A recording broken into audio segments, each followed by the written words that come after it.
Hello, everybody, and welcome into today's episode of the Top Cut Yu-Gi-Oh! Podcast. My name is Sunny.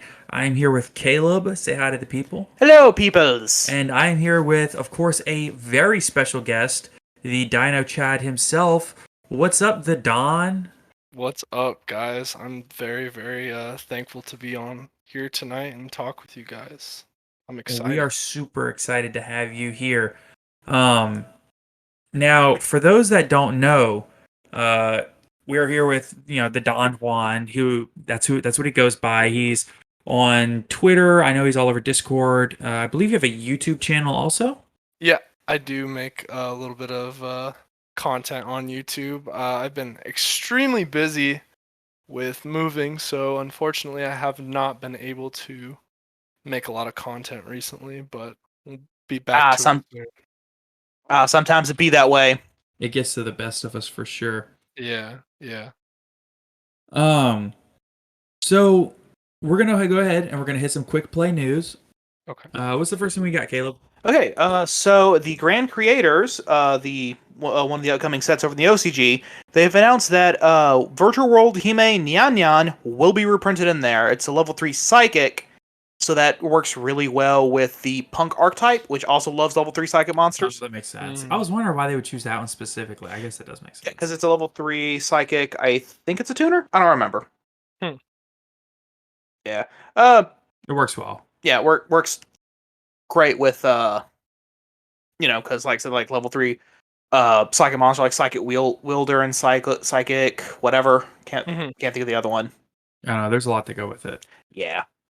Next up, the next structure deck for the OCG has also been announced. It's called Structure Deck Alba Strike. An entire Fallen of Albaz themed structure deck. Yep. The very description is this deck will focus on Fallen of Albaz, who took in all sorts of power to transform into a dragon, as well as fusion monsters. And then there's also going to be a bunch of tokens. Will feature new art and super art cards, and the token pack will be available as secrets. In the OCG. We'll see what actually happens. Yeah, if we even get this structure deck. Right. It hurts so much. The lack of Dragoonity structure deck. I'm always jealous of the OCG. Always jealous of the OCG. Oh, I know. It's insane to me the amount of stuff that they just don't give us. Like, we just got Millennium Rares. Once. For 3 cards. Yeah. Let's see. Next up, they expanded the TCG product page for Hidden Arsenal Chapter 1. Oh yeah, let's talk about this. I'm feeling some type of way about this. Let's talk about this. So now it says, learn the legend, experience the story from the beginning with Hidden Arsenal Chapter 1. It's been over decades since the Hidden Arsenal era began, and now duels can obtain historic cards from the first 4 Hidden Arsenal sets like never been seen before. Then, they say, hey, we got ice, we got some of the old ice barrier stuff. We got fabled stuff. We got Dragoonity stuff. Which is good because we didn't get the structure deck with all the cool reprints, and those cards are really expensive. All the original Hidden Arsenal series were either supers or secrets, but in Hidden Arsenal Chapter 1, some of these epic cards can be attained as commons or ultras. With the dual terminal technology. Oh, please, no. Please, I didn't spend hundreds of dollars on a dual terminal Bryonic for it to get reprinted as a dual terminal. No. Each Hidden Arsenal Chapter 1 box contains a total of 1 secret rare, 6 dual terminal technology ultra rares, 2 dual terminal commons, and 28 standard commons, and Hidden Arsenal storyline insert with game mat, and a special collectible dice set. Well, the dice I'm all about. I love collectible dice. However, it says at the very end, content subject to change. I'm sure they have to put that at the end. Yeah. Content subject to change. The classic. The Konami special. Oh, yeah. Let's see. Hidden Arsenal's release date is now January 28th, as we talked about last episode. Additionally, it was previously slated to contain colorful ultra rare cards. The fact sheet now states dual terminal technology cards instead. Which makes me wonder if we're going to do like a dual terminal rarity with like the colored ultra rare purple and green and stuff text that they do in Legendary Duelist. That'd be really cool. I mean, at least at that point, my ridiculously expensive Bryonic would retain its value. Oh, absolutely. Maybe. Well, in theory, it probably should anyway. Yeah, But that doesn't make me less upset. that's fair. Lastly, we know what they announced what the next OCG jump promo is. It is a level 3 Earth Warrior monster called Propitious Warrior Lady. It's a secret. It's a retrain of DD Warrior Lady. DD Warrior Lady. Hmm. Let's see. A monster with great affinity for the cards printed in World Premiere Pack 2021 is what it says. It supports the Battles of Warrior type monsters, and that's all we got. So the World Premiere Pack 2021 will be the OCG getting War Rocks. War Rocks, but they're also getting Mutant Yeah. and maybe one other archetype. Yeah. One or two others. Oh yeah. Stuff that we got that they didn't, but it doesn't really matter because it's garbage. Yeah. For the most part. I mean, they got the cooler artworks of War Rocks, so I think they won in the end. I don't really know if the artwork is any different. I I looked at it on DB and they only have the one artwork for each of them. well, so far later on it because they haven't actually released yet in the OCG. No. So they're not going to have it on DB. But all the females are wearing Skimpier armor. skimpier armor is the best way to put of it, course they and are. it's nice. And I'm like, I wish we got that. That's the OCG for you. That's Japan for you. And that's about it for quick play news. Like I said, it was just we had a bunch of it, but it was Snappy. Yeah, snappy. Okay, well, what we'll do is we'll do a quick little ad break to talk about the platform Anchor, and we'll come right back with the Don. Hey everyone, it's Caleb, also known as Jam the Man, here with our sponsor, Anchor. Anchor makes making a podcast incredibly easy. It has tools that allow you to record and edit your podcast right from your phone or computer, then distribute your podcast for you so you can be heard on Spotify, Apple Podcast, and many, many more. They even let you make money from your podcast right from the very start. Everything you need to make your own podcast. The best part? It's free. So go and download the free Anchor app or go to anchor.fm and get started today. And now, back to the podcast. All right, and just like that, we are back at it. So, obviously, we haven't given you much chance to talk, Don. So, is that what you prefer me to call you, Don or Juan, or is there anything in You particular? can just call me Don. That's fine. Okay, cool. So, the world got their introduction to the Dawn, courtesy NBT and Farfa, of course. So why don't, for those that don't know and for those that don't really follow the Twitch scene and things like that, why don't you tell people a little bit about yourself, a little bit about who you are, how you started, when and how you got into the game, things like that. Oh yeah, I'd love to. So, if you guys didn't know, my name is Ryan. I am a 22-year-old, and I am currently majoring in kinesiology, and I attend a university or an institution in Idaho called Boise State. I first started playing Yu-Gi-Oh! Oh, Boise State with the blue field. Oh yeah, the blue field. That's what we are known for. That and potatoes. And there's nothing Yep. really else over here. I started playing Yu-Gi-Oh in 2018, towards the end of 2018, where Rongo was legal and Dark Warrior and Danger Dark World FTK was a thing. I don't know if you guys played around that time. You guys mentioned to me that you just started playing not too long ago again. Yeah, we did not play at that time, but I have heard all about the FTK. I don't know what would you say it was, Gongo? Oh, Rongo Bongo Turbo. It is. Yeah, I've never heard of that. So, Rongo. Rongo was pretty much the best. I want to say Rongo was the best boss monster ever printed in Yu-Gi-Oh! And don't quote on that, but I'll just I guess I can kind of explain his effect. But pretty much the whole goal was to turbo him out with a bunch of warriors, and you would use Bamboozling Gossip Shadow and put all the materials onto this card. And pretty much when he had a ton of materials, you can't normal or special summon monsters, can't be destroyed by battle. He's a 3k beater, unaffected by other card effects, and then once per turn he can destroy all cards your opponent controls. So you don't get to play the game when he hits the field, pretty much. He is really, really dumb. So is that number 86 heroic champion Rongo Minad? Yes, that Mhm. is who I am talking about. Okay. Why Konami? I just Why? found this on the ban list and I'm like reading the effect, and this is pretty dumb. Oh yeah, and at the time where we didn't have, I shouldn't say we didn't have, but it felt like not there was no Nibiru, and there was not a lot of Right, things that you right. could do to deal with this particular Correct. strategy. Um, I don't even think the kaiju's are out yet. Your you option. Yeah, they were. no They were? kaiju's were out. The issue is you can't even kaiju him because you can't He's normal or unaffected by special other summon cards' monsters. effects. Oh yeah, and you can't normal special. Wow. Yeah, it's dumb. Broken. I would probably say the best way to deal with this was control at the time.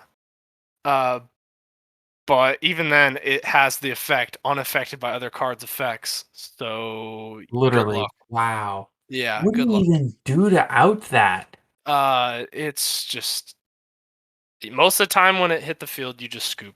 Um, But yeah, I don't know why I kept playing. My friend Tim would he played the Six Samurai variant, and he would turbo this out, and he would do this every single game.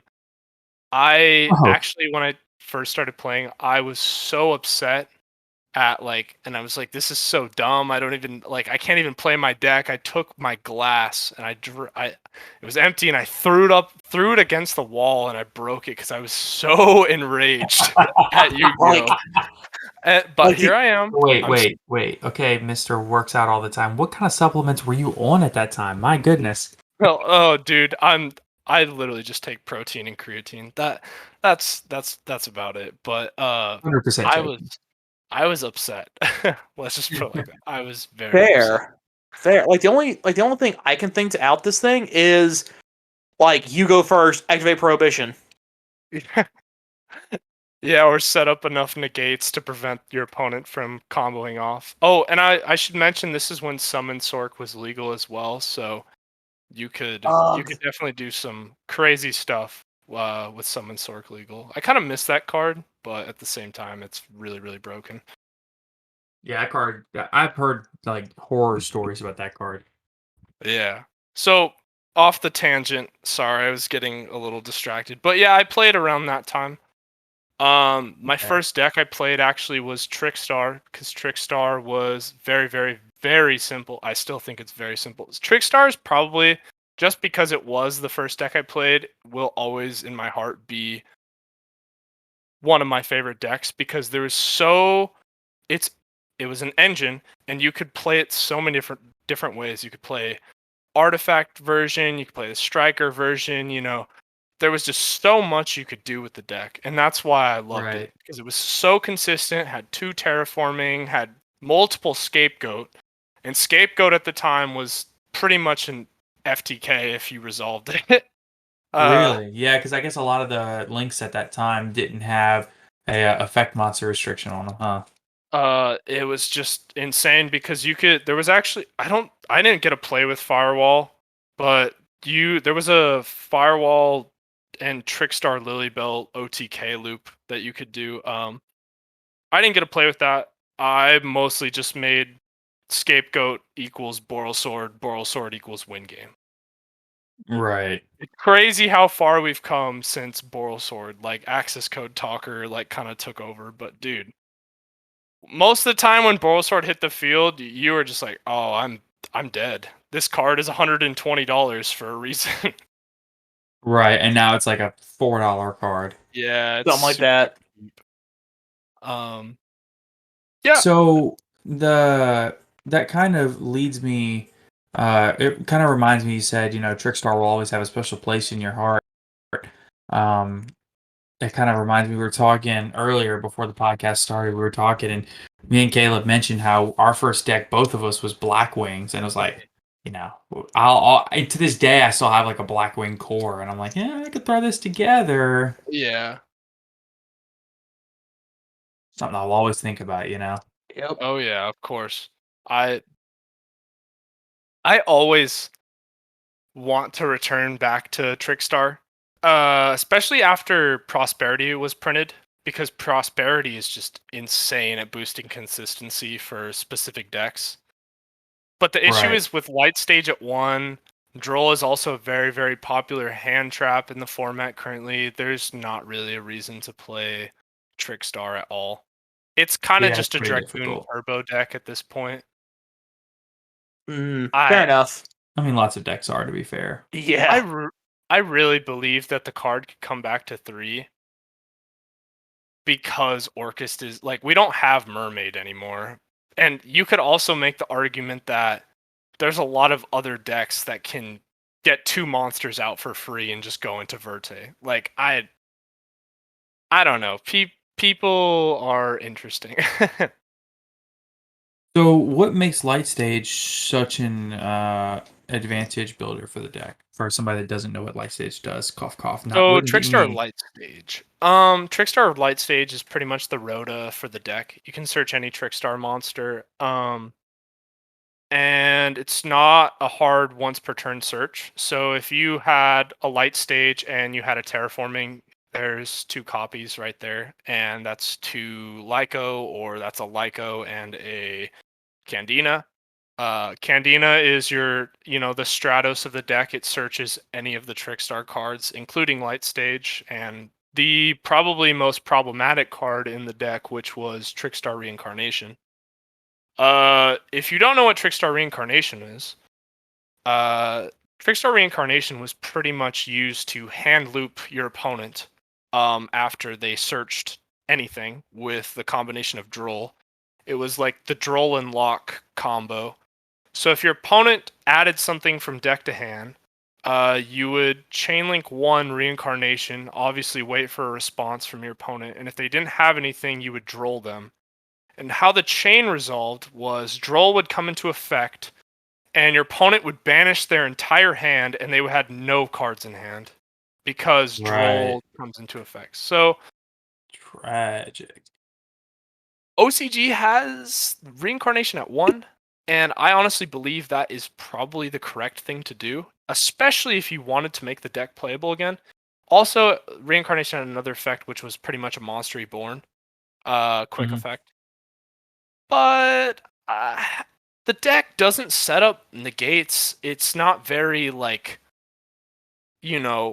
explosive. It's just annoying. It just burns the shit out of you. And I understand time rules are obnoxious, but I really believe the deck has been power crept so hard. Like, I don't know. Right. I don't I mean, I think there's something to be said about that for like a lot of the decks that are currently have a lot of ban lists invested in them. know. Mm-hmm. There's a lot of decks that just you look at it and you're like, why is this still on the ban list? I think that this can come off. MBT does a series on it every ban list. He's like, look, there's like 40 cards on this list that can come off the list and to be fine. Yeah. Yeah, I've had my own fair share of opinions. I made a little goof video about what I personally could see coming off the list, and there's a lot of stuff that honestly could come off the list, like because power creep is insane in Yu-Gi-Oh. There are so many cards that are currently legal that would just make decks from their time just like irrelevant.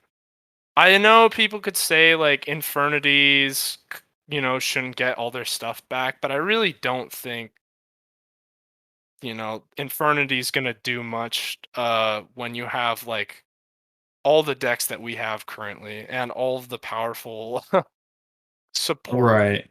spell cards that we have. I don't know. Right. So when you look at things like Infernity Archfiend is still at 1 and things like that, you're like, why? Yeah. That's And like the then Master Diamond at 1. Like, yeah.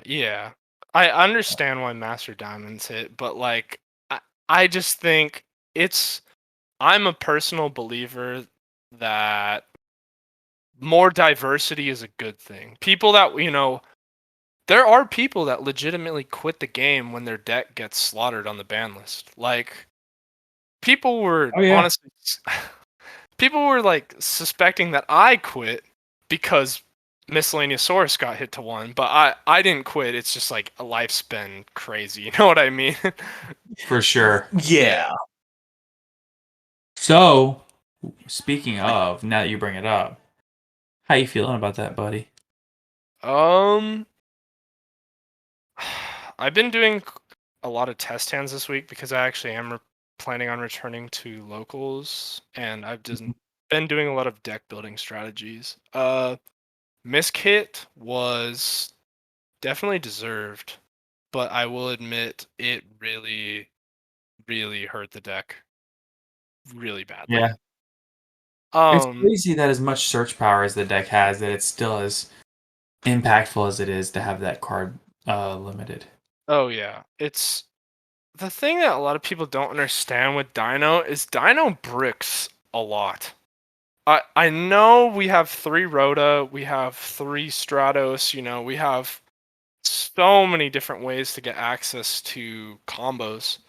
And we have Right. very explosive I'm pretty sure 2017 Dino went to the finals in Worlds, but that was because of True Kings existed, which yeah, we're not going to get into that. But Misk to 1 was definitely, it hurts a lot. But when you see it, it feels so good. So, the next question is, um, what's the replacement for Misk? You know, So what hmm, you know. there's a couple different things that I've been seeing people do. Um, Deck in one Lithosagem? I have been testing the True King package again just because of if you're playing the scrap engine, which I definitely think you should be, but people Right. could argue it's a brick. Um, the scrap engine, they're all earth. So Lithosagem plus the babies plus the scraps, it kind of just they work well together. You could argue to play Quadalus, Overtext Quadalus, to put Misk back into the deck. Some people I've been, have been, huh? I've been seeing a lot of builds running the Quadalus. Yeah. He's also a negate, and he searches pill, so he's not bad. It just really sucks to see him in your opening hand. Right. There was another card that people have been playing. I believe a gentleman from Europe topped with Dinosaur, and he was playing a Bujin card that could add back Misk after it was banished back to your hand. I do not recall what the card was called off the top of my head, unfortunately. But I have been seeing that. Also, there's a Nemesis monster that apparently adds Misk back. It's a level 1, and I don't know. People are very innovative. Let's just put it like that. They're trying all kinds of things, trying to figure it out. Yeah, I know. I remember when it happened, I was talking to Giant Skyhawk about that, and that's where he got his start was with dinos, and Oh yeah. he was far from convinced that the deck was, left dead or unplayable. Yeah. It's kind of glass cannony now, but it's still Very. good. It is not a going second deck anymore. I don't know why people would want to play it going second, because the whole purpose of going second was using that you had so many ways to access Misk. Misk protected all your dinosaurs. You know, it was just the way to. Yeah, You and now know. you can build a multi-negate board because of Scrap Raptor. You can go up into Borreload Savage and still have Oh an yeah. Abyss Dweller and things like that. Yeah. I've been joking around and playing Frisch because Scrap Raptor is a tuner, and you can use Giant Rex, Scrap Raptor, and Archosaur to make Trish, get a free hand loop. Ooh. Oh, Yeah. true. Ooh, Yeah, that's and spicy. I have an ulti Trish, so I'm very into the. Listen, I'm not sometimes. gonna say you have to give me your ulti Trish, but I am gonna say it's the last card I'm missing from the high Oh rarity my. plant extra deck. Oh Wait, man. Trish is an Ice Dragon. It's a minty tech. Oh yeah. But yeah. Do-do-do-do-do. Caleb, So that joke was bad. And you should feel bad. the Bujin monster, I believe, was called Amaterasu. And it has your opponent's turn, target one of your banished level 4 or lower monsters, add that card to your hand. So I saw people teching that in, and I was just like, if you It does the need it job. that bad, go ahead. I mean, hey, it seems like it works for some people. Yeah, the guy topped. Doesn't make it good. That he's doing better than I am. To be fair, I've only entered one real Yu-Gi-Oh event, and that was during Striker Orcus format when Mermaid was still legal. And oh my gosh, I was one round away from getting my top, and I was cheated in time by this guy used Orcus World Wand to special summon a machine, I believe, and just attack for a game. But World 1, you can't activate that during the battle phase. And I had life point lead, and I was so mad. I was so salty because I was playing Muskets. Muskets is also one of my favorite decks, because they have access to a funny rank 4 XZs called Utopia Double. Right.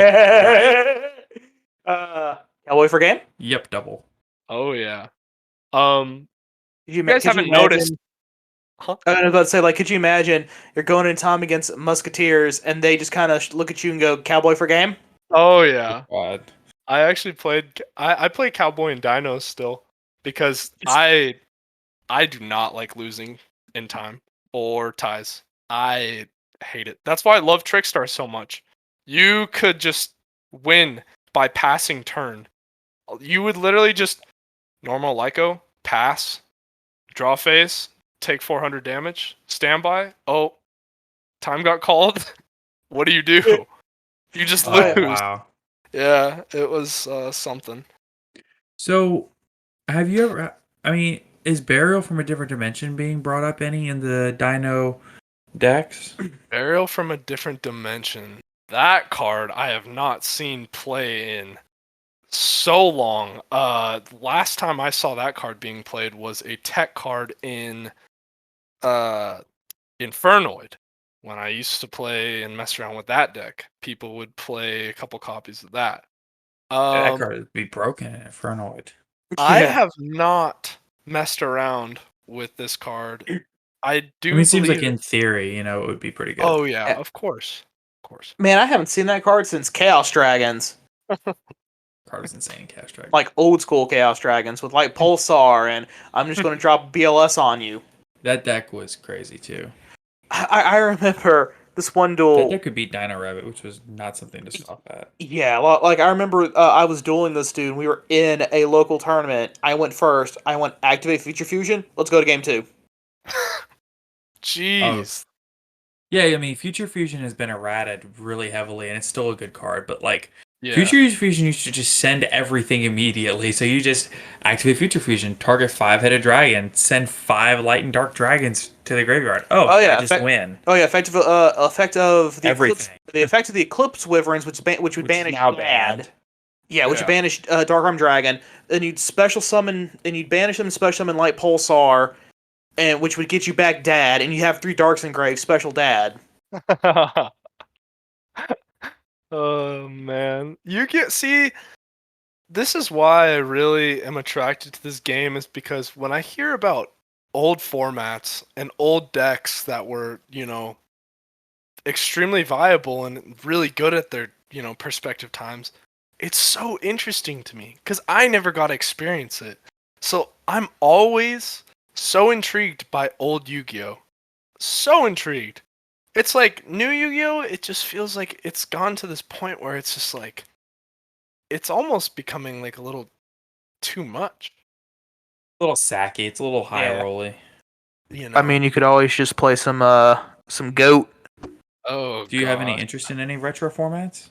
I'm gonna be honest. I have played a little bit of Goat, but it's not my, you know, it's not my thing because I would much rather play the actual game because there's no like support, like prize support. It's not like Konami Fair. has official Goat tournaments, right?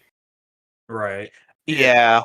It's kind of like if Konami's not supporting it and having like alternative formats, I don't really care.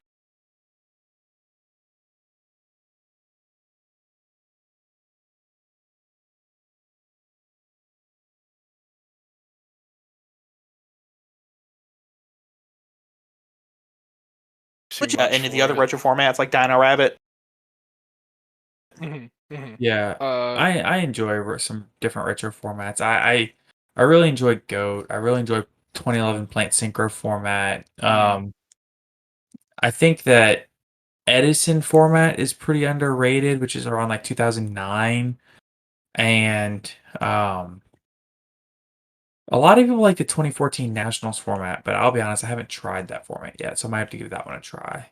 hmm. But that to me, that's the cool thing about the retro formats is like you can just go back through time. Like, oh, do you want like a tier zero format where you're going to playing nothing but mirror matches and the most skilled player wins? Okay, well here you can play Teledad, or you could play Dragon Ruler mirrors from 2013. You could play, whatever, or if you want a really super diverse meta where you can play tons of different decks, some combo heavy, some control. Okay, well, here's this format and this format.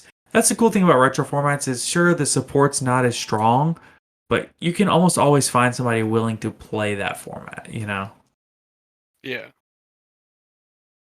I mean, it's also nifty to kind of get a look at cards that you wouldn't normally see. Mm-hmm. I didn't know what half the cards that I currently are in my goat deck. I didn't know what they did until I started playing goat. Yeah. Like Pot of Greed. Never heard of that card. What's it do? What does No it idea. do? I have no idea. I don't know. I hear it's pretty complicated. Yeah. So Yep, second most complicated card in the game. Oh no. I okay, hope you're not all right. thinking of the same card I'm thinking of when you're talking about the first most complicated card in the game. I mean, I wasn't thinking about any particular card when I said that. I just said it. Why would you? Okay, wait. You have to have a card in mind when you say that. Nope, Have you didn't. have you read Pole Position? Oh my god, pole position. Oh Lord, let's Isn't not that talk about card that. is like super problematic?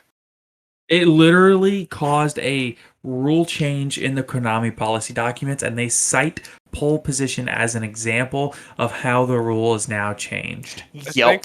I think my favorite video that MBT has ever made was Pole Position Judge Call Turbo. That shit is funny. That was a great idea. Oh yeah, Man, that's that man, top dude. level. Oh my gosh, his content is just something else. Dude, I think Coder had a video like last week or the week before where it was literally somebody tried to pole position lock somebody and they did not know about the rule change. Oh. And Coder got the biggest kick out of telling them, I'm sorry, that is not how this works anymore. Unfortunately for you, my good sir. That reminds me of this deck a buddy of mine had put together. This is for like kitchen table Yu-Gi-Oh, where the deck's entire purpose was to lose by decking itself out. You did not get the satisfaction of winning via attacking directly. To be fair, if you deck yourself out, you may as well just be playing Exodia. Dude, I've been telling him, stick Exodia in there. I used to play a deck at locals, and the whole goal is it's pretty much Inferno Tempest Turbo, and Oh my gosh, the amount of deck outs that I've had because of that card in particular is ridiculous. Especially now that Necroface went to 3, you can do it very, very consistently. I think that's kind of one of the really cool things about Yu-Gi-Oh! Is the openness of the format. You're not like pigeonholed into like, oh well, there's a 2 year gap and this is all you are playing from is these 2 years. Mhm. Um Isn't that how or Pokemon is? right, I Just think that's about. Magic is also fairly close to that. Yeah. Okay. Which is why it's like I like that. Oh, what's that? This common from like 2004? Yeah, they're $19 now because it's being seen play in a meta deck for no reason. Yeah. A la Smoke Grenade of the Thief. So ridiculous. Yeah, but you usually in quotation marks here with like an asterisk, Konami's pretty good about, oh, this card we haven't printed in 10 years is now seeing use. Let's reprint it real quick. Yeah, throw it in an OTS pack. Yeah, or something like that. Usually in quotation marks with an asterisk. Looking at you, Chimera. Yeah. Yeah. Very, very Yeah. true. Oh, earlier I was talking to an old friend of mine. This you actually just the pole position comment reminded me of this, and he reminded me of the time he beat my the one time he's ever done it. He beat my Chaos Dragon deck using the Yusei starter deck. So What? I had just gotten Max C. He went first, and I Max C'd. He was like, "What's that do?" And I read. He goes, "Hold on," and he thinks about it. Finds an infinite summon loop. Yeah, because at the time I had a monster who was 100 points bigger than his Colossal Fighter. So he made Colossal Fighter and just kept ramming it. It do be like that. That's why they're running Colossal Fighter in the OCG. Yeah, and so he did the first time, send to the graveyard, and I was like, okay, cool. And he went activate effect Colossal Fighter. Okay, get your free warrior, and he brings it back out, and I was like, wait a minute, hold up, and I read it. Oh no. Yep, Oh. it do indeed be like that. Only way that deck could ever do that. So Oh man. we're gonna Yu-Gi-Oh. take a Yu-Gi-Oh! We're gonna take a quick second to talk about our sponsor, which is Enter the Battlefield Games in Alexandria, Louisiana.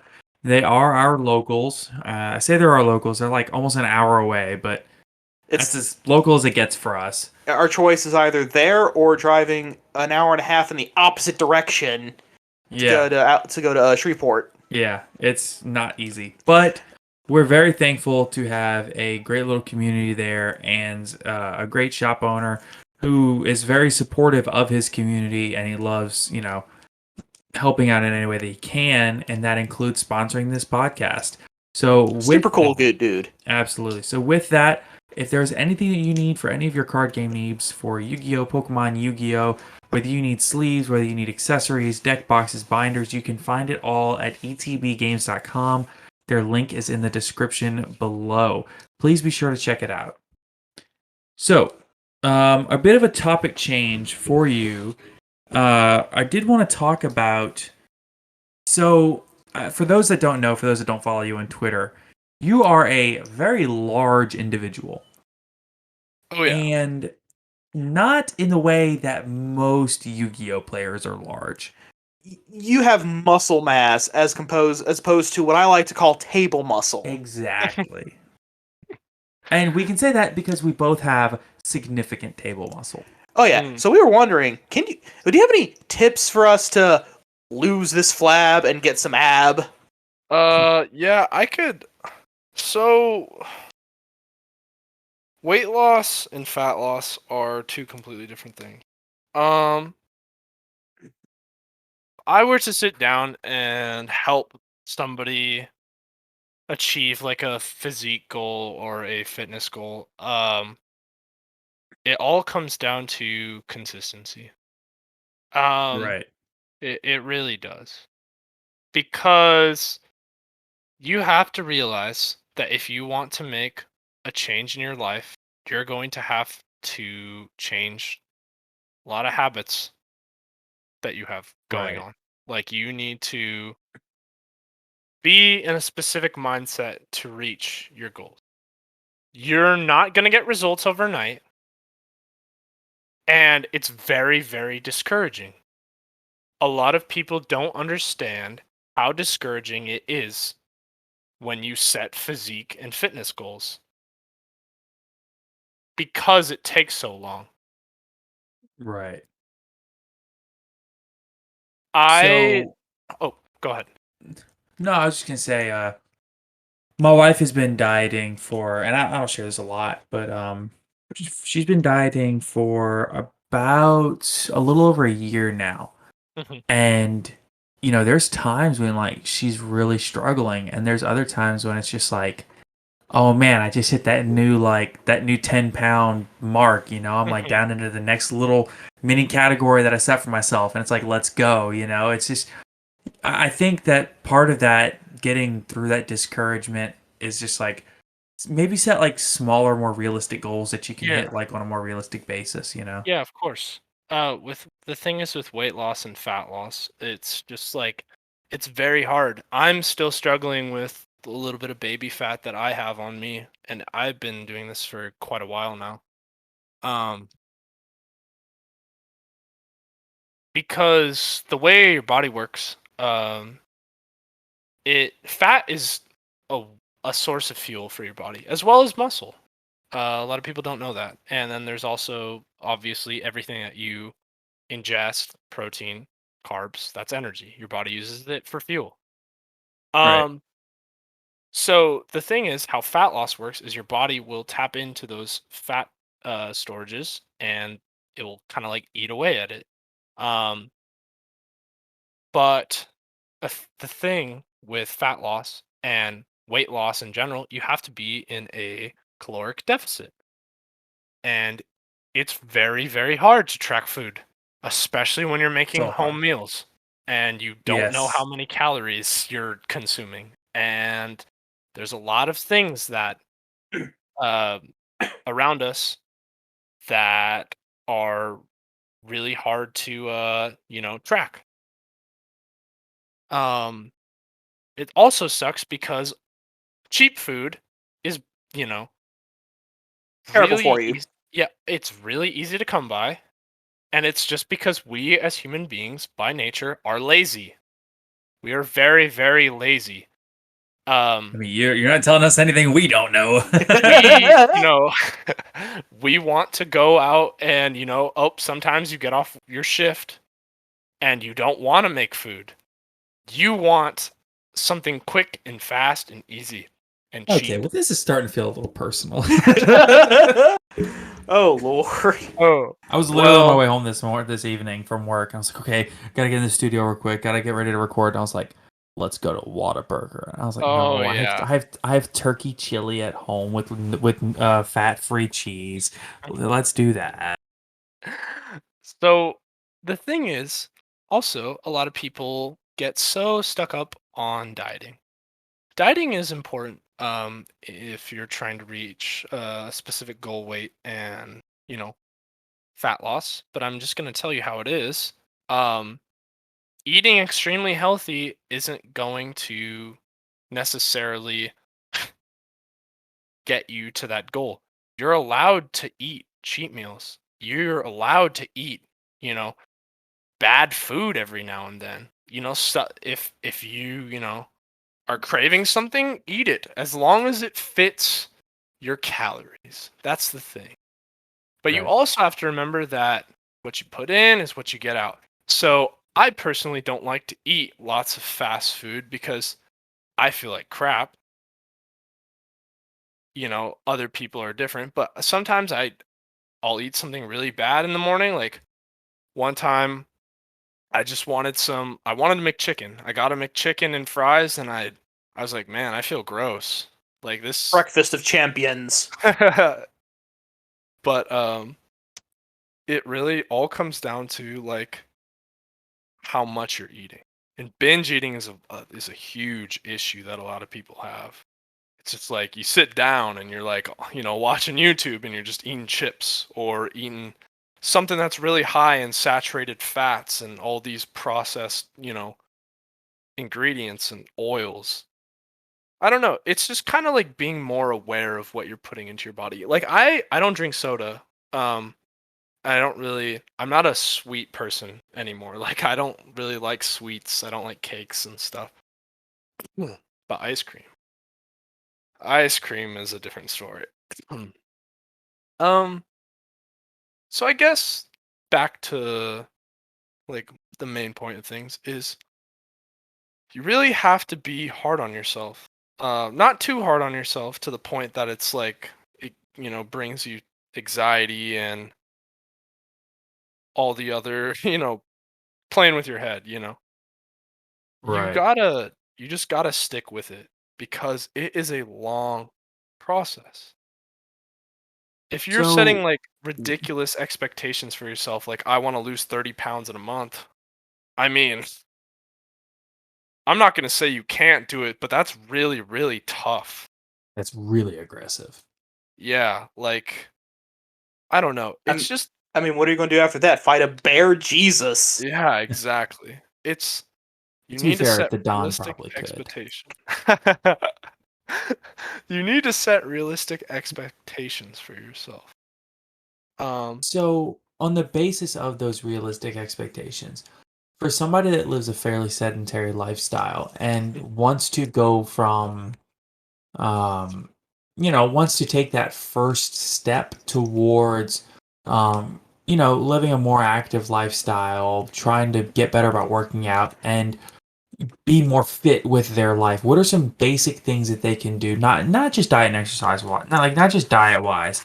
Yeah. The diet's kind of the first step, and that's Yeah. in my opinion anyway. And a lot of ways, that's like where you need to start. What is the first road on the way to being able to do the One Punch Man workout So every day? if we want to break it down to what is the first thing you got to do, you need to have a goal. You need to have a goal and you need to stick with that goal. You need to stay in a good mindset and tell yourself, I'm going to get this goal. And it gets hard. It really does get hard. This is extremely personal and I don't really talk about this a lot, but one of the main reasons why I'm so involved in fitness is because I've hated myself for the longest time. I hated when I was growing up, I always felt like I was kind of like an outcast.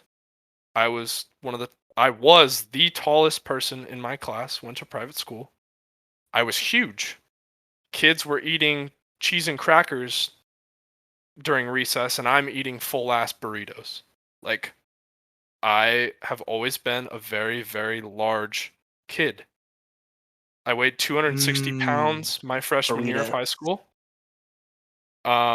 I constantly was picked on, made fun of, I I got tired of it. I hated looking at myself. I never wanted to take my shirt off. And I feel like this is a thing that a lot of males struggle with is they're very self-conscious of their bodies and Absolutely. they I know a lot of people can relate to where I'm coming from where you don't want to take your shirt off and going swimming brings a lot of anxiety and stress and it's like do I even want to go swimming, like that means I have to take my shirt off, oh people are going to think of me funny for they think I'm fat cuz I'm not going to take my shirt off. It's really really hard and I still struggle with it today. It is so bad that I have it like ingrained in my head even though I'm in a very very good physique right now. I still have issues with it. It really is sad. um Absolutely. I see. I I can kind of relate to where you're coming from. mhm. When I got out of high school, I went on a streak where I was working out for about 3 hours a day every day. Uh, just in like an effort to change who I was and Oh, who I viewed myself as. mhm. Um, in a lot of the same ways, and a lot of that's based in uh, the anxiety of the way people view me and how I feel about the way I look. Yeah. So I think that setting a realistic goal, like you said, is probably the first step. And there's also something to be said for understanding that at the end of the day, you are who you are. And Mhm. I'm not saying that to say that like somebody can't be who they want to be, Mhm. but in the sense of like, you're living in your own skin, and Yeah. at the end of the day, the best thing might be to uh, you know, if it's if the thing that will make you feel comfortable in your own skin is to, go through the process of getting your body to where you're happy with it, then the first step you can do is to set that goal, Yeah. Oh yeah. It's like Growing up, go ahead. like whenever I was in high school, I had the same kind of problem that you had where I ate a lot. But I was also in marching band. So during the marching season, I would lose a bunch of weight Mhm. and then just gain it back and Yeah. then lose it again, and it was like that for 4 years. Yeah. Yep. Yeah. I 4 completely grueling, sweaty years. I completely understand where you're coming from. Um, and the thing was that's very frustrating is I have always been so involved in sports. Always. And I was still huge. I hated it because I just ate so much. And I just was not, I didn't care at the time. Obviously, when you're in high school and you're like in middle school, it's a different story. But when you get to that age, I want to say like you're more of like an adult and you can be more aware of what you're consuming, well, especially when you live on your own. That's the one thing I will say. Living on your own, Oh yeah. you're in control of what you eat. When you live with your parents, they're just making meals and you're just eating it because you're hungry. Oh yeah. um, so back to what I was saying. Setting a goal. Step one, set a goal. It can be a long term, it can be short term. I don't care. But you need to sit yourself down and you need to tell yourself, I can do this. Why am I doing this? And in my own personal opinion, the best way to stick to a goal is to write it down. If you come up with an idea, say this podcast, say you just kept saying, I want to do a podcast one day. I want to do a podcast one day. I want to do a podcast one day in your head. You have the seed, right? Mhm. But you never plant it. You can keep telling yourself you want to do a podcast, you keep wanting to do something. But if you're not actively nurturing that seed, watering it, you know, giving it the nutrients that it needs to grow into something beautiful, you're never gonna, the seed's just gonna sit there. What's the point? You can talk all you want, you can, have these ideas, but if you're not actively trying to do something, progress towards a goal, you're never gonna hit it. I wrote down my goals and I started accomplishing everything I've ever wanted to. I figured out what I wanted to do with my life. I figured out my major. I figured out who do I want to be around. You know, I'm gonna top a YCS one day. I wrote it down. I'm gonna do it. I don't. You know, I can make all these excuses for myself, but I will do it one day. It's gonna happen. But I seriously suggest to anybody watching this, if you have a goal, you need to sit yourself down and you need to be real with yourself. No more excuses. You need to, you know, strap in. Let's get it done. That is such a really great positive mindset to have. Um, I know a lot of times on Twitter, which this is actually the way we connected. I was having, I had a rough tournament that day. I went like 2-3-1. I just had a horrible day, Yeah. and I was feeling really down about myself. And I was like, you know what? This sucks. Bro, you were absolutely devastated. Yeah, I was like, I'm gonna put it out there. Like, I'm gonna put it in writing. Like, in a sense, I ain't actually like physically pen and paper, but like, I was like, so I put it out there on Twitter, and I was like, yo, this sucks. This is it. I'm done sucking at the game. Like, I want to actually be better. Yeah. And I had seen one of your Twitter posts, which, for those that don't know, your Twitter account is like one of my favorites. It's honestly, it's so much just positive content and positivity a lot of times that I love it. Every time I see it pop up, I'm just happy. And you had just happened to make a post right, like just a few minutes after, about just like staying positive and like achieving your goals and stuff. And I was like, you're damn right I will. Heck yeah. And it's like it was exactly what I needed to hear when I needed to hear it. Heck yeah, sibling. Thank you for that. Really, appreciate like everybody that I interact with, and I just want to. That's my goal in life. Is I want to help people. You're worth it. I want everybody to think you're worth it. Like if you're having a bad day, you're gonna get through it. Like, cause life's rough. Life's rough, man. I could go on about my story and all of the issues that I've dealt with. I really could. I don't know if it's appropriate to, but you know, I I mean, we're one here, of my buddy. closest I mean, whatever friends. you want to talk about, we're here to, Oh yeah, listen and talk. oh yeah. One I of my mean, closest friends committed suicide this year, and I oof. was devastated. I still am devastated. Do you know how hard it is? Yu-Gi-Oh is one of the hardest things for me to do right now because every time I think about it, I think about Aaron. Aaron loved Yu-Gi-Oh. That's how I met him. When I first moved back to California, Aaron was my closest friend. Uh, he got me into a great friend group. He got me into Yu-Gi-Oh, and he played Prank Kids and Blackwings. Those were his favorite decks. And Mar- March, I want to say 22nd, drove out and did the deed. And he never got to play it. He always wanted Prank Kids. He always used to say, "We need a Link 1. We need a Link 1. We need a Link 1. They print a Link 1." And he never got to play with it. And it's really, really sad that, you know, he's not here anymore. And Yu-Gi-Oh has just become this thing where it's like, man,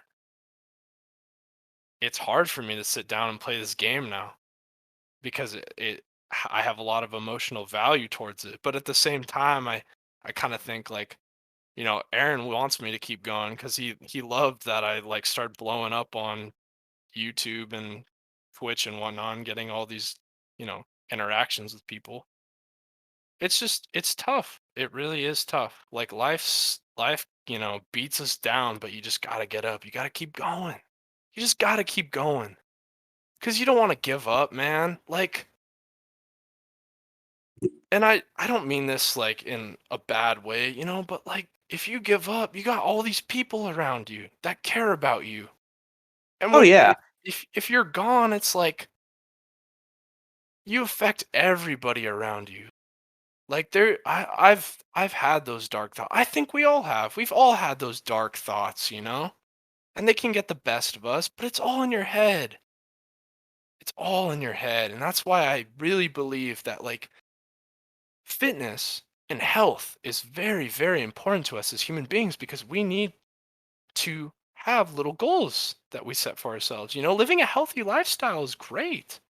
You feel better about yourself every day. Like you're like, oh, I'm looking kind of swole. Oh, do I see some ab action going on? You know what I mean?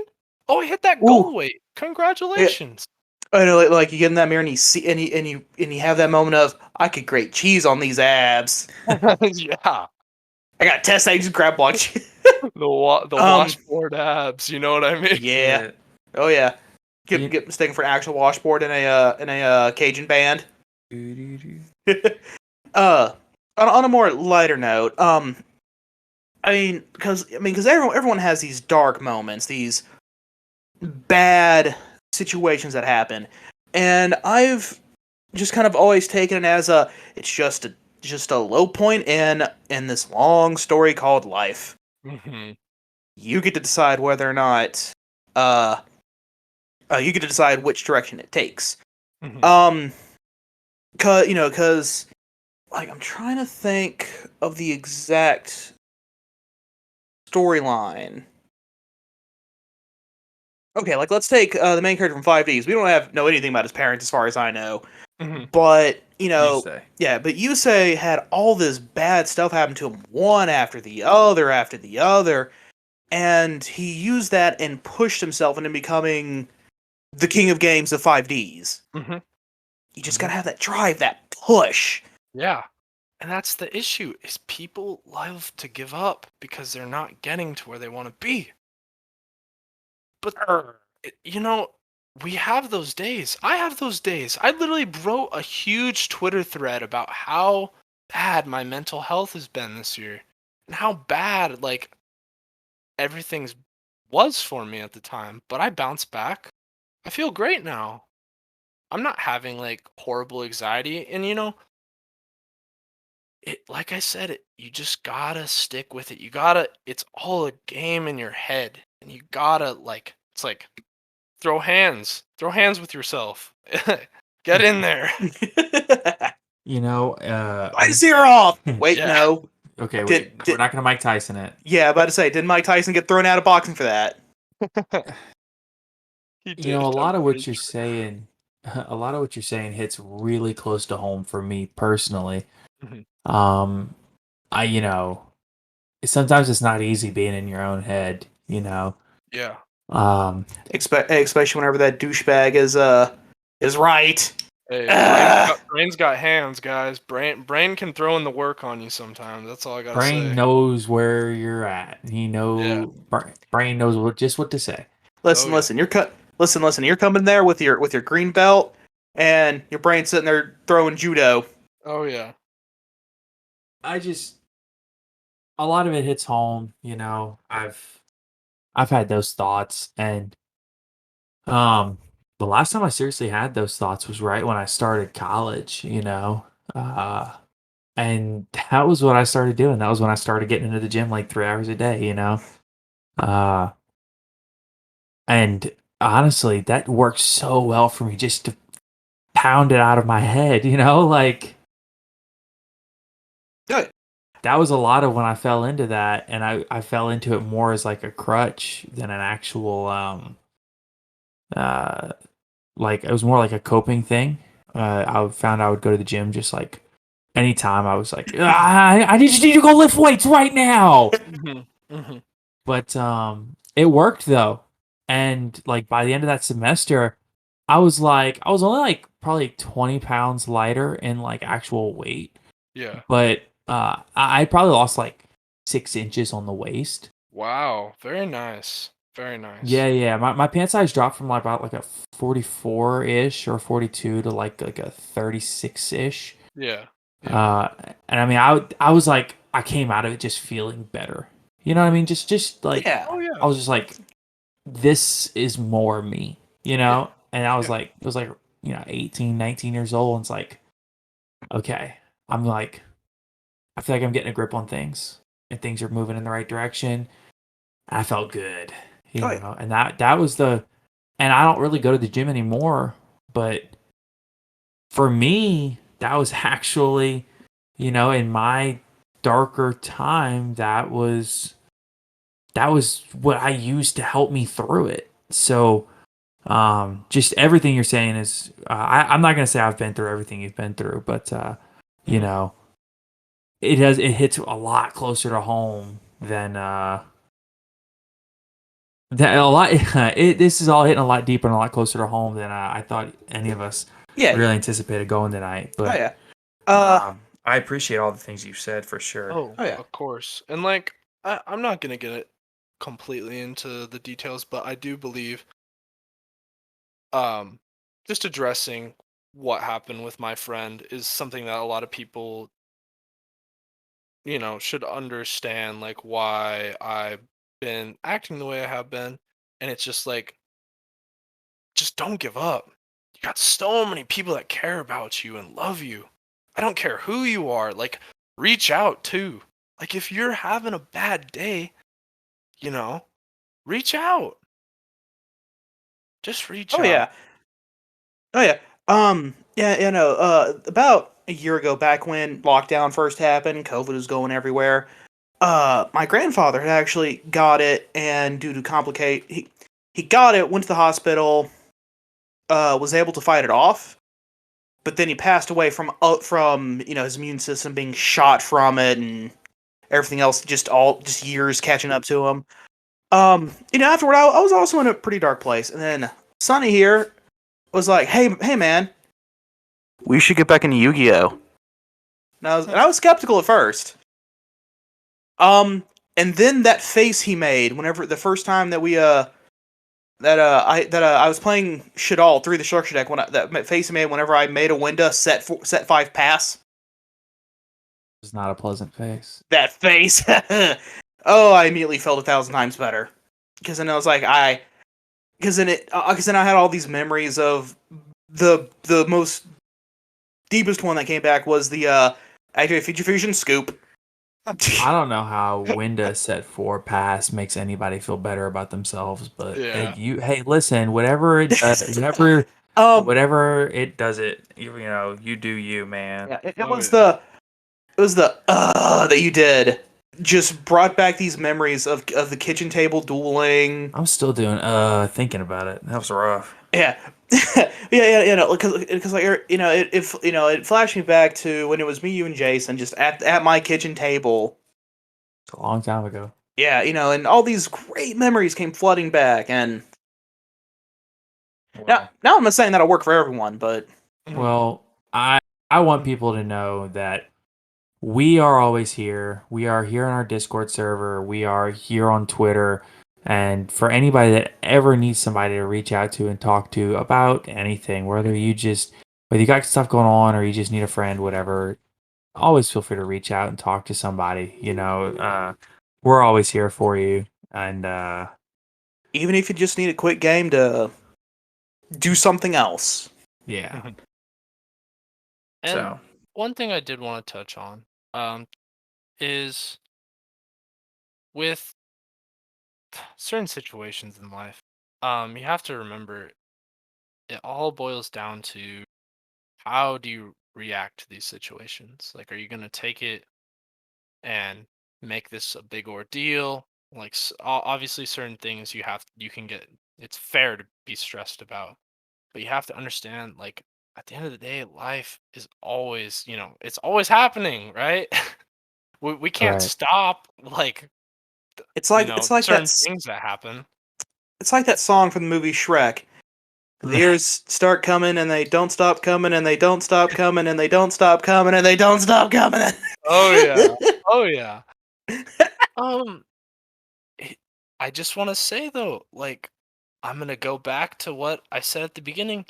Step one, let's write your goals down. Write your goal down. Stick with it.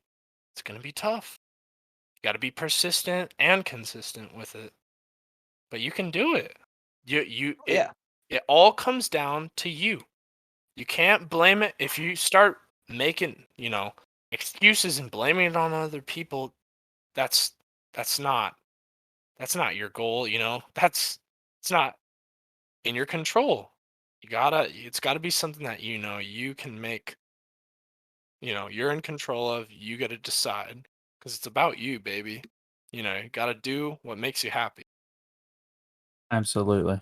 Oh yeah. Getting back on the topic of fitness, what is a good no machine, just workouts you can do in your living room? What's like a good workout routine you would recommend people start with? So, one thing that a lot of people get really confused about when it comes to starting with fitness is just how to start. And how to start is really, really tough because your body is composed of so many muscles and muscle fibers and tissues that lot of people don't even know like what to work out or what they're working out, you know? Very true. And if you were to start at home,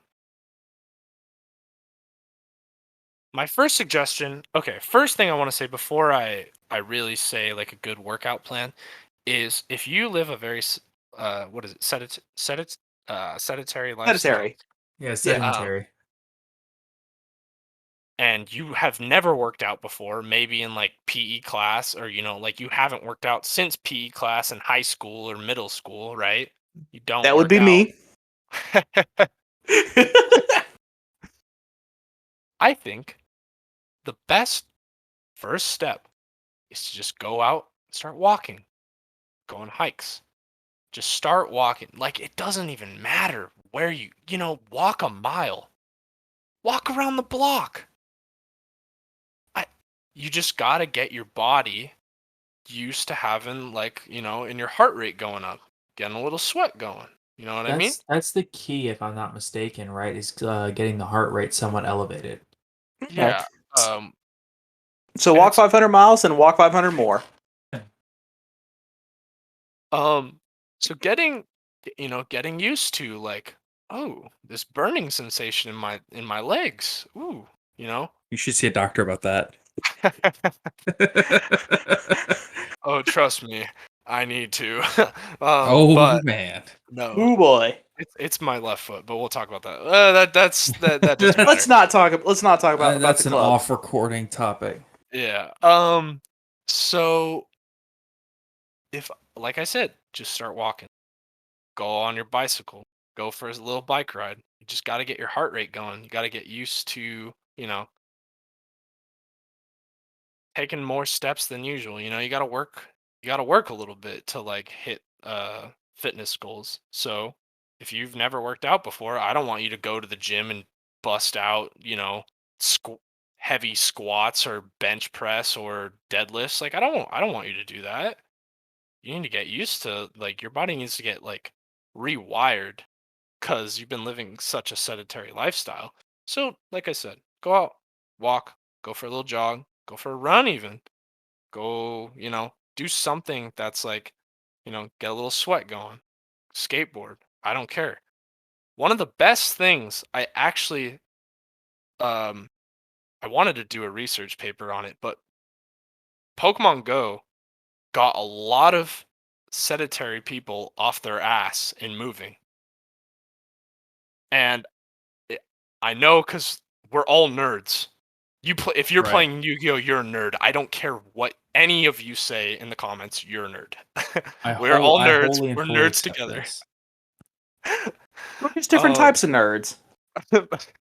Still, you get what I'm saying. Go play Pokemon Go. I seriously think Pokemon Go is really beneficial for a lot of people because And it don't play gets from your people. car. Yeah, don't play from your car or else you're a little baby. But it gets people walking, it gets people started. I really think Pokemon Go is a great thing for a lot of human beings. Uh Especially when it first came out. It was booming. There were so many people. I'd see people from every walk of life. Old people, overweight people, skinny people, nerds, jacked people, kids, you know, parents. Like it was ridiculous. Pokemon Go was huge. And they've Um added a lot of features to really encourage more walking and stuff. I know that mhm. they added in all the connectivity with like Apple Health and stuff if you have an iPhone, to Oh yeah. where like it tracks all the steps you take towards like hatching eggs and stuff like that. Oh yeah. Neat. Very, very cool. Very cool. Mm-hmm. Um, but if I need we to get a were, Fitbit. You don't need a Fitbit. It just tracks it on the phone, bouncing around in your pocket as a Y- pedometer step. I yeah, know, but yeah. also like do heart rate and stuff. Oh Oh yes. yeah, yeah. I have an Android.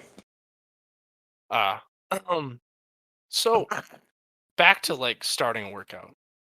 Um, if you were to start at home, there are a couple different things that you can do. Let's just pretend you have no weights and you don't have anything. There are a lot of good cardiovascular exercises that you can do at home. Jumping jacks, jump rope, mountain climbers, planks, crunches, push-ups, and I don't like to call them girl push-ups because I just think that's like really, really like rude.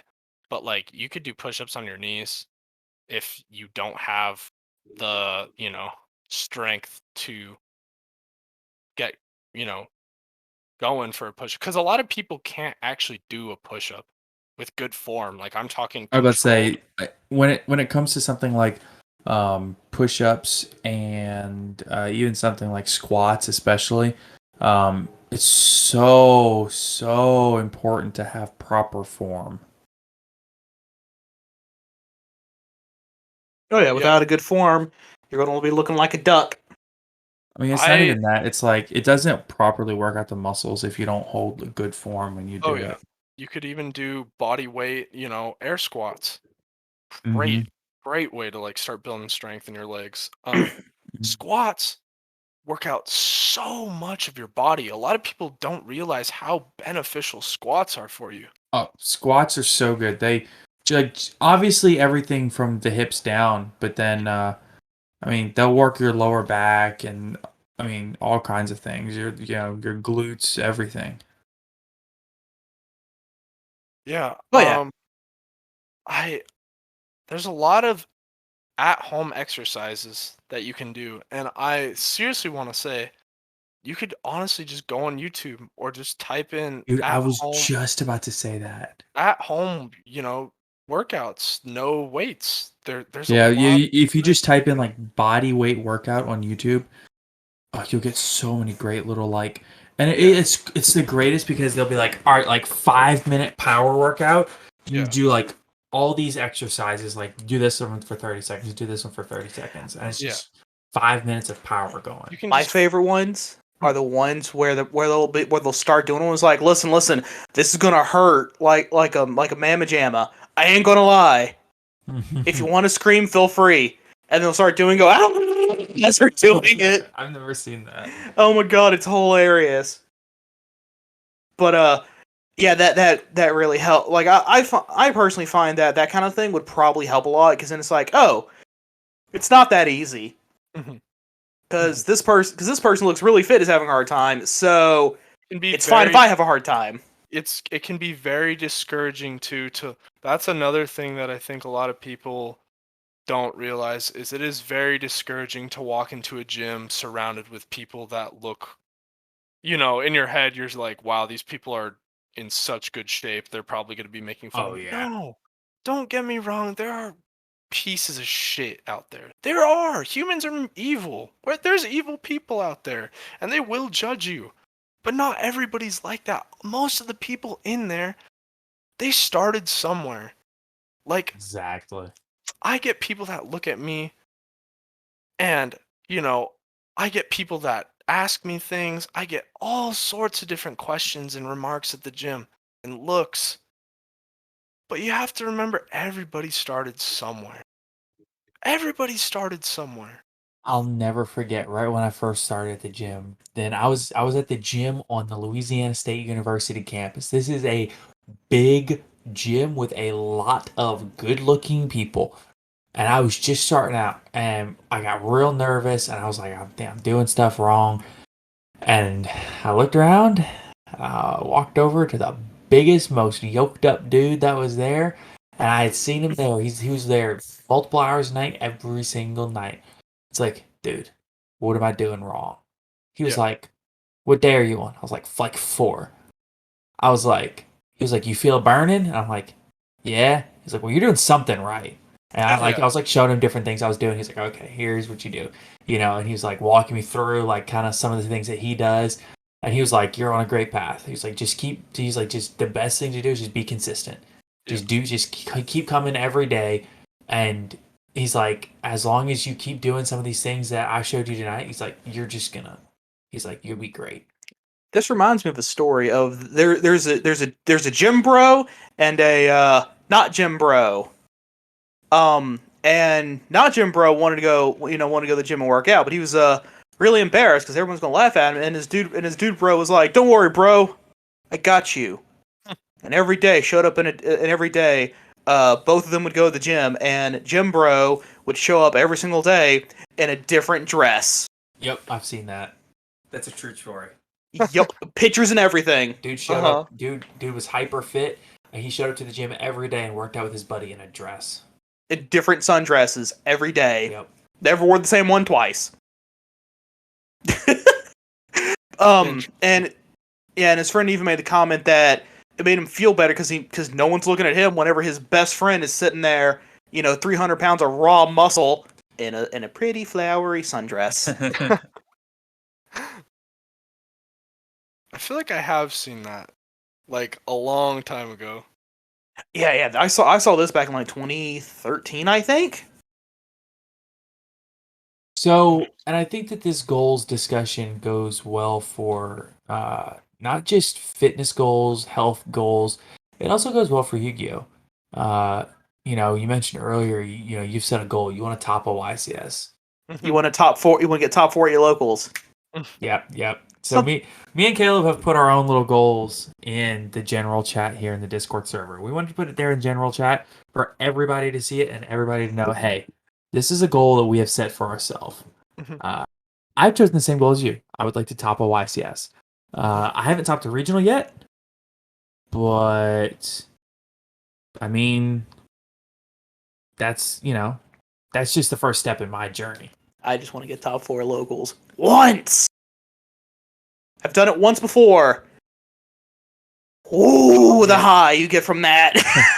As somebody, like, I don't want to hype myself up. I have won a lot of locals in my life, more than I can remember. Just because I do believe that I am actually a good duelist. It's just when it comes down to that setting where you sit down at a regional. Or, excuse me, I shouldn't even say top a YCS. I want to top a regional. That's my big goal. I just want to get my invite. That just sounds so amazing to me. Topping a YCS is a different story. That's gonna take some time. Especially right now. Yeah, of course. All goals take time. I would say I'm a decent duelist, but I know that I have a lot of work to do. I need to understand how, sometimes you also have to sit down and think, it wasn't like, oh, is this optimal or was this the correct line of play? Sometimes you just have to remember, this game is RNG. When you draw your starting hand, that is, deal with the cards you're dealt. Sometimes you brick. Sometimes there's nothing you can do. Sometimes you literally just lose because of dice roll. You cannot get upset at yourself for things you can't control. It absolutely do be like that. Yeah. Another very important thing that's really important for both Yu-Gi-Oh! And working out, drink plenty of water. Hydrate. It is pretty critical. Because you're round 3 of a 8-person tournament, and you're dehydrated. You ain't thinking straight. 8-round tournament. Yeah, an 8-round tournament, and you dehydrate. You ain't thinking straight. You gonna be like, I activate Schism, and I'm gonna fuse for Grista. Oh, looks at extra deck. I took Grista out. I mean, why are you schisming into Grista to begin? You like that point, you're like way past dehydrated. You're like because I already have a window on board, and my opponent has nothing else. I'm like, might as well go ahead and make a Grista here and have an Ash Blossom engrave. Sounds like you're just trying to be extra. Pretty much. I have in fact done that. I really am glad that you guys wrote down your goal, because that is the first step. It really is. And I'm telling everybody that's watching this, you gotta write your goals down and you gotta pursue them. You just gotta get after it, man. Write it on a sticky note, slap that sucker on a mirror. Let's go. Oh yeah, see it every day. You gotta have passion and a drive for what you're doing. Right. My other goal is to my other goal is podcast related. I want to have the biggest podcast in the Yu-Gi-Oh space. Oh yeah, and it's doable. You just gotta keep reaching out. It's 100% doable. You know. Oh yeah, no. Like I imagine by this point we would just now, like at this point in the podcast, we'd be just now getting to like triple digits, like Yeah. just getting up to 100. Like total plays. Yeah. Yeah. And we're averaging around 180 per episode right now, which for Very us nice. is like Huge. Already far surpasses what I was ever expecting to get, even within the next 6 months. yeah, for us it's crazy because it's like I mean, like it's not just like, oh, we'll have one episode that'll hit like it's like the podcasting space is really different from YouTube because our numbers are like a lot more modest, but they're a lot more consistent. So it's like we might get, our big episode might blow up for us and might get like, say, because I know we were running in like the one, like around like 90 to 100s area. And then we had Skyhawk on and our numbers jumped to like 140. But then we were getting 140 like every episode, And it's from here, it's been just organic growth. But I mean, it's like 140 and 150 and then 180, and it's like consistent every episode for weeks at a time. So but we don't ever have like that. I mean, if we had somebody like crazy on like Farfa or something, we might. But like we don't. It's not like YouTube where like you'll just have one video that'll just like blow up for like 3,000, 4,000 plays. For no reason. Yeah, it's pretty modest, but it's make sure really steady. I'll make sure to post something on my channel, and it should. This podcast in particular, I feel like will do very well because I haven't posted anything on my channel in a minute.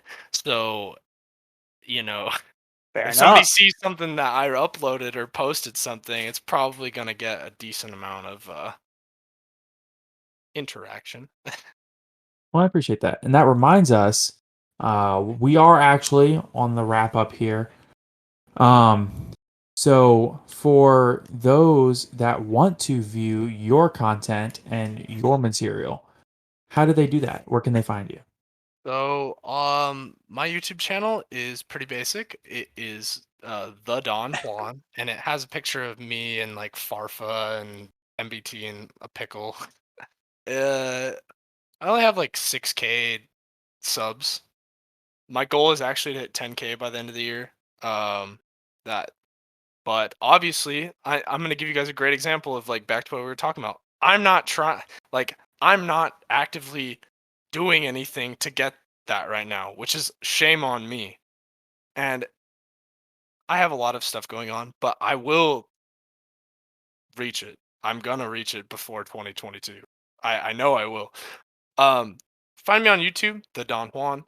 Twitch, I stream randomly. That's gonna change soon once I move into my house. At Don the Juan because the Don Juan is taken on Twitch.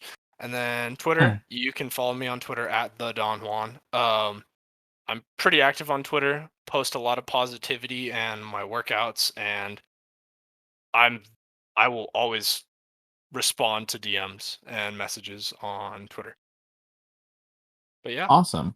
I have noticed that you are very active on Twitter, as I said earlier, and I gotta say, like I said before, it has been an absolute like treat to be following you on Twitter. It's really great. I really appreciate that. I just want, because my whole goal in life, chiropractor / physical therapist, haven't really made up my mind on it yet. I just want to help people. I want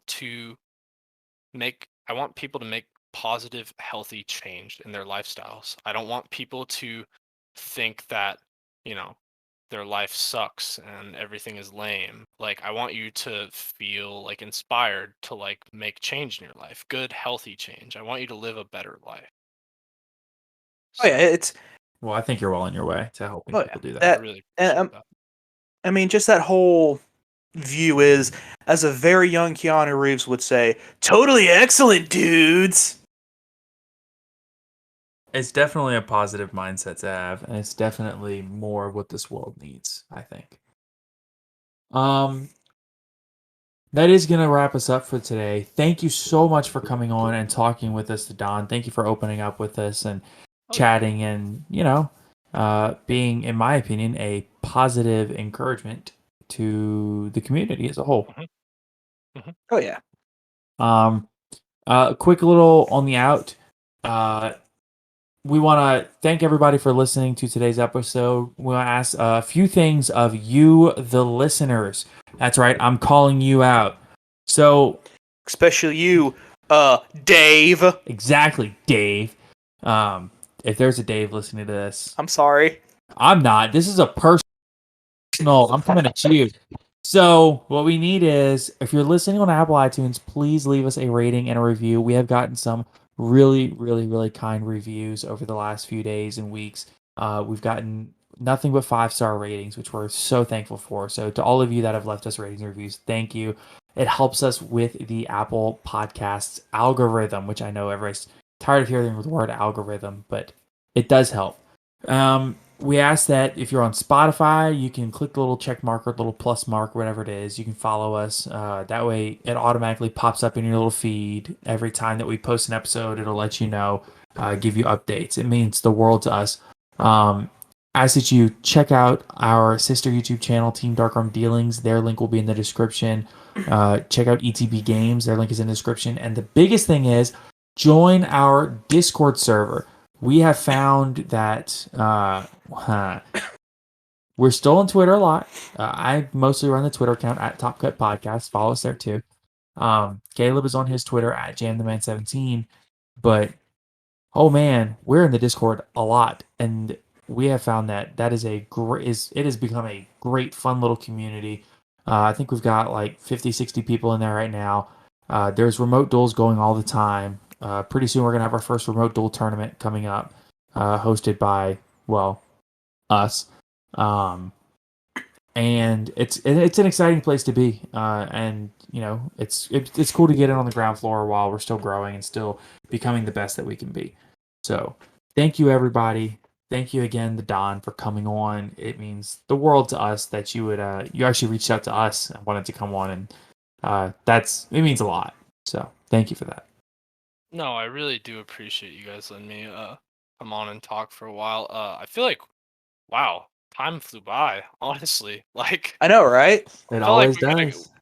we could keep talking for a while, but We probably not gonna shouldn't. lie, I worked out for 3 hours today and I smell and I really want to go take a shower. So That's perfect. That's perfectly It's acceptable. okay. I worked all day and then I've got to be up in like 5.5, 6 hours. Acceptable. my Understandable. bless your soul. Oh, dude, it's called the grind. I do this every day. Got the nose of the grindstone, baby. A Giant Scott will tell you when we recorded his episode. Actually, I'm gonna cut the recording off now, and we're gonna roll it out. But we can just be